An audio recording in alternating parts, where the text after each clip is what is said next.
Now, this year's series of The Apprentice is drawing to a close, and tonight sees the 5 remaining candidates face a gruelling interview process in front of 4 of Sir Alan's trusted business colleagues. Every aspect of their personal and professional lives will be placed under the microscope. 4.5% of our turnover was profit, bottom line profit at the end of the day. Bottom line profit? Yes, profit. Bottom line. Pre-tax profit. Yeah. Well, you say you've written here 4.5% gross profit. I just wonder whether you know the difference between profit, gross profit, net profit, after-tax profit.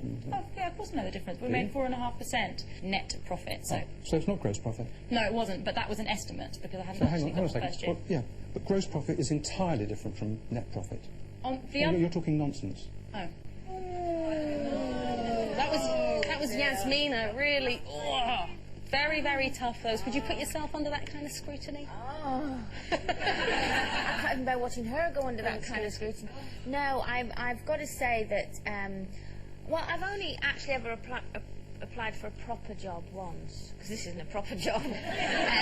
When I went, I thought, I need a proper job, I need normality in my life, so I went to, well, the only job that I could get was in a health food shop, well, health supplement shop. Right. And I had to go and do the job interview. Well, she gave me the form, first of all, and of course it was schools, colleges, universities, O-levels. What did you put? Well, I didn't write anything apart from my name.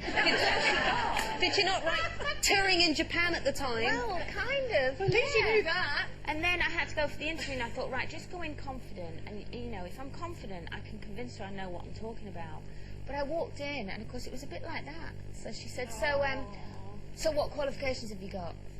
So I went, well, I'm kind of, you know, not very healthy.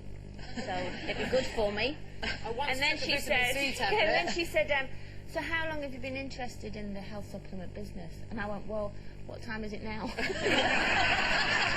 I've been here since about 12. There's no point in lying, though, is there? At least in the end she laughed, and I said, look, I'm willing to learn all about it, but there's no point in me lying. I don't know any of this. Coleen. Yes, she did. Yeah. Really, but thank God. this is it. You know, this is why the Apprentice people, they always, I mean, they never cease to amaze, do they? Because they've all seen the show before, they've all applied for it, knowing what happens, and then they still make things up, knowing they're going to get questioned in front of all those people in a camera. I just find Have you never slightly fibbed amazing. or fudged your CV? A little tweak here, a little tweak there? No, I don't think I have. I don't know. I might have done.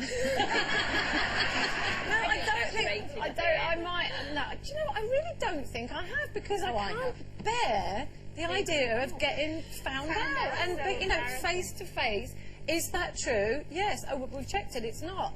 I just couldn't bear it, and I really don't think I would ever lie about if it's a fib like you feel you can fulfil, that you can live up to. You've done it, haven't you, I have done it, yeah. When I went for the GMTV LA job, I had done a bit of telly, but most of my experience had been in radio. I started on Radio 1, I did radio in San Francisco, little bits and pieces of telly when somebody told me to stand there, look there and say that. But I didn't really know what I was doing in terms of producing your own stuff for telly. So because the boss was in London, I was in San Francisco, and they said, look, we're not going to fly you over for an interview, it's a waste of money.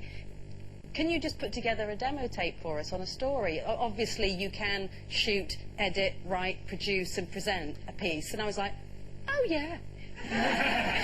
Not a clue. No problem, not a clue. But they gave you a cameraman. They gave me a cameraman, and I sort of picked his brains and figured it out on the job. So I think that's okay if you feel like, I don't really know what I'm doing, but I'll be able to figure it out. Well, exactly. It's not Had they asked, are you an Olympic-level horsewoman, I don't think I could have fulfilled that fit. Well, I only had one proper job, and I was a call girl for a while. A what? No, I mean you worked in a call centre. Yeah, where you ring people. And I had to ring people.